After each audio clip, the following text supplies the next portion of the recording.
Reading challenges can be a fun way to gamify your reading, helping you to read more and get outside your reading comfort zone. Let's have a look at 12 challenges that you can put into your next reading journal. Our first challenge is the alphabet challenge, or the A to Z challenge, and this is effectively just about finding a book title or an author that starts with each letter of the alphabet. As you read a book that comes under that letter, you just write the title in next to that letter. You could just set this one up as a simple list view, or you could do a bookshelf, or just the covers, or really whatever you want. All of the actual layouts in this video are just ideas, along with the challenges themselves, so feel completely free to change up the actual format or layout of the idea.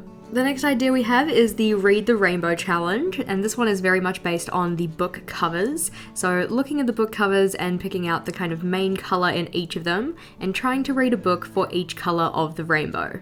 I know some of you are thinking it, yes, pink and black are not technically part of the rainbow, but I like the idea of including them too. You can get as specific with your colours as you want. The ones I've gone for are red, orange, yellow, green, blue, purple, pink and black, but you could also include brown, grey, different shades of colours, so maybe an indigo or a teal. The idea behind this one is that once you had read that book, you'd print out a little picture of the cover and then stick it over each of these sections. Another challenge idea is that of a genre exploration, and this is what my book club did this year. So we looked at 12 different genres throughout the year, where we had a genre per month and had a monthly book club book dedicated to that genre. You could either assign the genres to the month ahead of time, but what we did instead was used a spinning wheel and spun each month for the genre for the month ahead. So for us, we had historical fiction in January, we had horror in February, we had romance in March, so on and so forth. I've just listed out the genres themselves, but you could also structure this one so that you can have a space to write in the book title and author, maybe give the book a rating if you wanted to. It's just a way to get you outside of your comfort zone when it comes to genres, so you can explore different genres and see if you like those as well. Flipping over, and our next idea is our Read Around the World challenge. If the title didn't give it away, then the map probably does. But effectively the idea is that you're trying to read books that are either set in different countries around the world, or from authors from different countries. As you read a book that fits that country, you would just colour it in on the map, and then we've also got a list section down the bottom so that you could write out what the title of the book is, author, other details, whatever you want to record.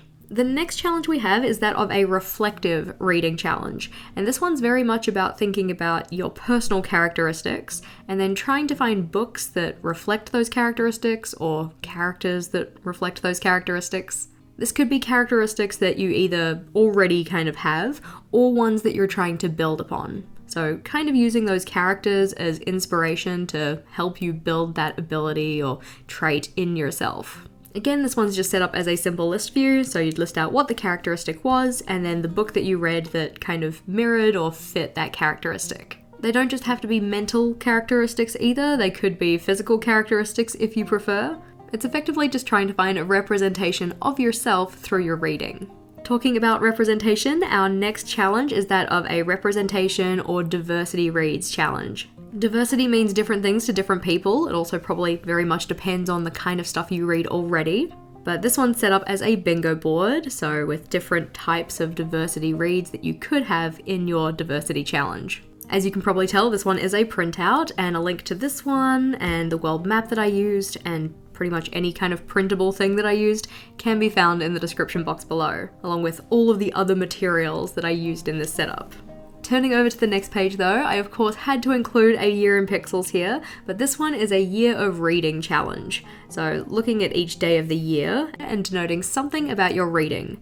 This one is set up based on amount of time read, so a little grey dot for no reading, a pale orange dot for 1 to 30 minutes, and then a kind of darker orange or kind of tan colour for more than 30 minutes. The way this one works is that we have 1 through 31 written down the side to represent the 31 days in, the largest months.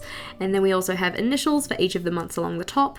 So each of these dock grid boxes represents one of the days in the year. Of course, the bottom line here is jagged because we do not have 31 days in every month. Of course, you don't have to do it for time read. You could do it for type of reading. So, did I listen to audiobooks today? Did I read something in a physical copy? You could also do it for the different genres that you're reading. You could also denote whether you finished a book that day. Really, what you want to put on here, completely up to you. It is just an example. Another one that is pretty popular is that of a bookshelfie, or effectively a bookshelf that you try and fill up with books. However many books you put in here, completely up to you, depends on how much you like to read.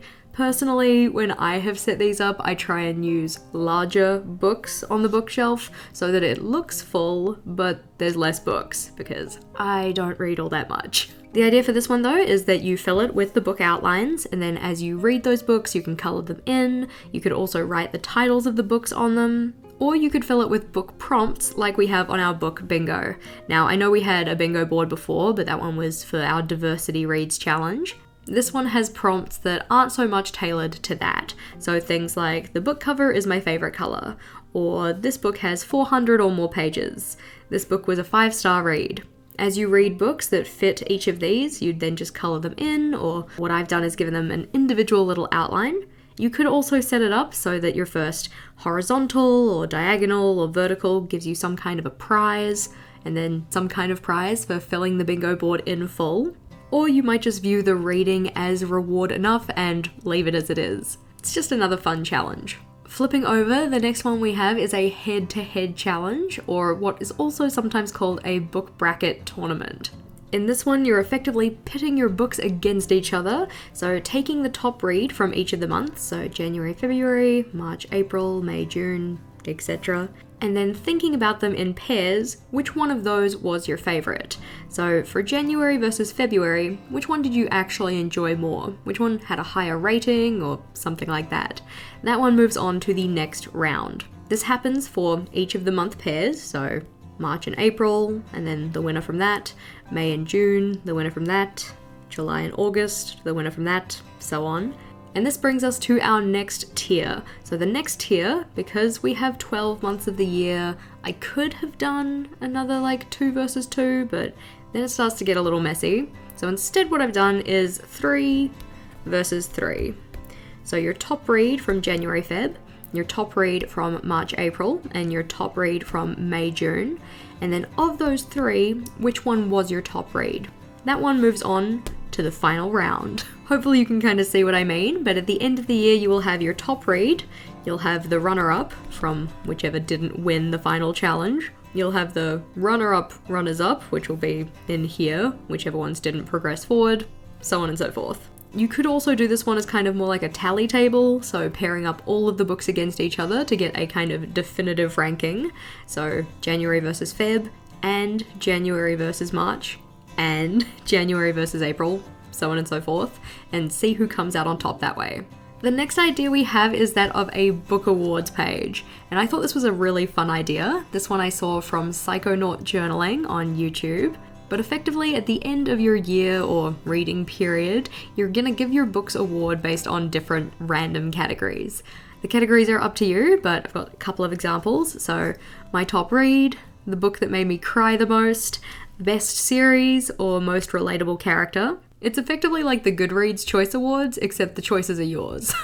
The next one we have is a fact versus fiction challenge. And the way this one would work is that you have a series of prompts that you decide ahead of time.